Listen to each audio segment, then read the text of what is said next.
Hello guys, আসসালামু আলাইকুম। চলে আসলাম একটা নতুন ল্যাপটপ নিয়ে আপনাদের মাঝে। আমি আছি এমডি অনিক, এবং আপনাদের সাথে আজকে আমরা যে বিষয়ে আলোচনা করব সেটা হলো Lenovo ব্র্যান্ডের একটা ল্যাপটপ নতুন সিরিজ, যা আমরা আজকে আনবক্সিং করব। তবে যদি নতুন হয়ে থাকেন কেউ আমাদের চ্যানেলে ফার্স্ট ইমপ্রেশন, প্লিজ সাবস্ক্রাইব করে দিবেন। চলুন তাহলে শুরু করি আমাদের চ্যানেলের নতুন একটি ল্যাপটপের রিভিউ। আমরা ওপেন করব, এখন করলাম, দেখা দিচ্ছি কি কি আছে না আছে বক্স কন্টেইনে, এবং এটার সাথে একটা চার্জার দেওয়া আছে যা আপনারা এটার সাথে ফ্রি পেয়ে যাবেন, আলাদাভাবে কিনা লাগবে না। এখনকার ল্যাপটপগুলো আপনার সাধারণত ধরেন অ্যাডাপ্টার সিস্টেম না, জাস্ট শুধু চার্জার দিয়ে দেয়, পাওয়ার কেবল দেয় না। এটা কিন্তু পাওয়ার কেবল সহই চার্জার।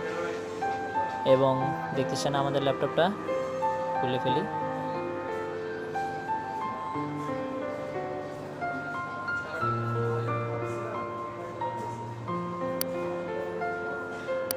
দেখেন পোর্টগুলো এবং শাইনটা গ্লো করতেছে, Lenovo লেখা আছে ব্র্যান্ডের লোগো, যা একেবারে অথেন্টিক প্রোডাক্ট আমাদের বিসিএস কম্পিউটার সিটিতে পাবেন।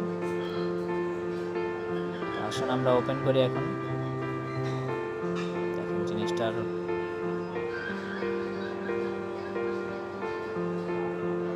দেখতেই পাচ্ছেন গাইজ, বাটনগুলো এবং পুরো সম্পূর্ণ ল্যাপটপটা, যা আমরা পুরোটা দেখাই আবার আপনাদের। এখানে ইউএসবি, HDMI, পাওয়ার পোর্ট সব কিছুই আছে এখানে, headphone Jack, SD card slot, এবং খুবই স্লিম ল্যাপটপটা, খুবই স্লিম হবে। এবং আপনার কালারটা অ্যাশ এবং প্রত্যেকটা ইউনিক জিনিসের সাথে ম্যাচ করে, যা আমাদের এখানে পাবেন। সব কিছু থেকেই আপনার ডিফারেন্স জিনিস। হ্যাঁ, আপনারা ভালো ভালো রিভিউ যদি পেতে চান সেক্ষেত্রে এখনই সাবস্ক্রাইব করে দিন। যদি আমরা সম্ভব হয় আপনাকে আরও কিছু দেখাতে পারবো। আমাদের এখানে জয়েন থাকুন, আমরা সব কিছুর চেষ্টা করবো আপনাদের জন্য রিভিউ তুলে ধরা। এবং নতুন তো এই জন্য আমাদের ক্ষমা দৃষ্টিতে দেখবেন আর কি।